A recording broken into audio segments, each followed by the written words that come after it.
ketiga sifat kemarin yang kita bahas, yaitu sifat yang menjadi sumbernya segala masalah, segala kesalahan atau dosa, itu ada 3, yaitu sombong atau kiber, yang kedua iri atau dengki atau hasad, yang ketiga adalah hirsu atau cinta dunia.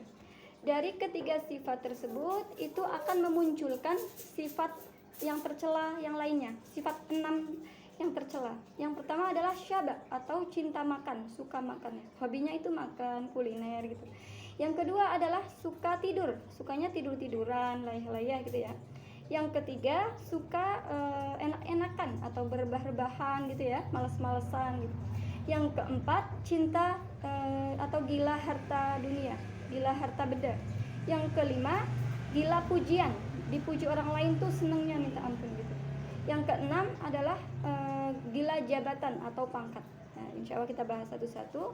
Yang pertama adalah syaba. Jadi syaba itu artinya adalah kenyang. Jadi kenyang itu kita artikan sebagai makan ya. Orangnya tuh suka makan, ahli makan. Jadi kalau kita punya sifat 3 kemarin yang kita bahas itu, kita akan suka makan. Yang dibahas tuh makanan mulu ya, yang di scroll di handphone ya, di berbagai akun itu yang dibahas makanan, yang diposting makanan, yang kita scroll di YouTube itu yang kita cari-cari soal makanan, sampai berhari-hari, sampai menghabiskan waktu rebahan sambil men-scroll makanan gitu ya. Mau makan, makanannya diposting gitu ya, difoto dulu, diposting mau makan apa hari ini gitu ya, ini makananku setiap hari gitu ya, ini menu aku setiap hari, nah kayak gitu. Padahal kalau kita memposting makanan ya, itu kan orang yang lihat itu bukan dari orang yang kalangan dengan kita semua ya. Kadang ada orang yang miskin, ada orang yang fakir, yang kelaparan, kok melihat postingan kita itu dia kok jadi lapar, jadi kepengen gitu ya. Nah itu jadi tidak berkah. Makanan yang kita makan itu jadi tidak berkah, sebab sudah menjadikan orang fakir miskin itu kepengen. Jadi kata Gus Yusuf kemarin itu, musik yang paling haram itu bukan kok sound horeg, bukan ya, kemarin yang lagi viral sound horeg ya.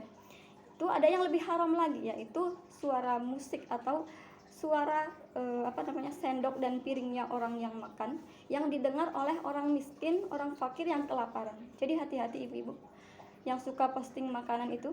Kalau kita posting ya, atau makan di depan orang yang kelaparan, orang yang miskin, kita nggak ngasih nih, orangnya kepengen gitu ya, orangnya jadi lapar. Atau biasanya kalau di TV itu kan ada, mohon maaf, ada acara apa itu, bikin lapar atau apalah itu ya.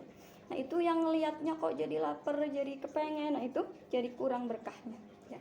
Jadi berkah makan makanan yang kita makan itu jadi tidak berkah gara-gara kita pamerkan tadi itu ya. Jadi jangan sampai kita menghabiskan waktu hanya urusan makan, urusan kuliner saja ya, urusan perut saja ya. Memang kita butuh makan karena untuk energi, untuk ibadah, untuk berbagai kegiatan kita kan butuh makan ya, butuh energi gitu ya.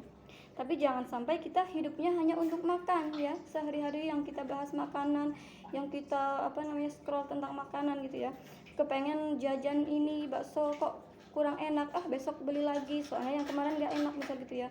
Kurang puas, besoknya beli lagi mie ayam. Kurang puas lagi, besoknya beli lagi somai dan sebagainya. Semua makanan kita cicipi gitu ya. Nah itu kurang baik ya. Sehari-hari atau waktu kita habiskan untuk makanan itu tidak baik ya. Yang kedua, suka tidur. Jadi orang yang punya sifat kemarin, sifat 3 itu, orangnya tuh jadi sukanya tuh rebah-rebahan gitu ya, bersantai-santai, tidur-tiduran dulu gitu ya. Jadi tidak ada hasilnya orang yang bermalas-malasan. Biarpun dia punya potensi, kepengen punya usaha, kepengen jadi orang mulia dan sebagainya, dia hanya tidur, hanya malas-malasan, maka Allah tidak akan memberikan hasil apa-apa untuk orang yang sukanya tidur. Beda lagi kalau orang tidurnya itu tidurnya orang yang ngalim. Tidurnya orang yang alim itu kan untuk ibadah, untuk kekuatan nanti kalau ibadah, kalau mengaji biar tidak ngantuk, makanya dia tidur. Makanya kalau di pondok itu ada kegiatan qailullah ya, atau tidur di sekitar jam 12-an itu ya, supaya nanti kalau kegiatan mengaji atau jamaah ibadah itu biar tidak ngantuk ya, biar semangat. Nah itu qailullah itu justru malah dapat pahala. Atau tidur malam yang kalau buat kekuatan nanti tahajud atau subuhnya tidak ngantuk, maka dia malamnya tidur. Nah itu tidur yang dianjurkan atau tidur yang mendapat pahala gitu ya. Jadi kalau kita mau makan, mau tidur, itu jangan lupa niatkan untuk kekuatan ibadah. Jadi apa yang kita lakukan urusan duniawi, makan, tidur, apalagi bersih-bersih dan sebagainya, yang kelihatannya seperti duniawi, kita niatkan untuk ibadah akhirat gitu ya.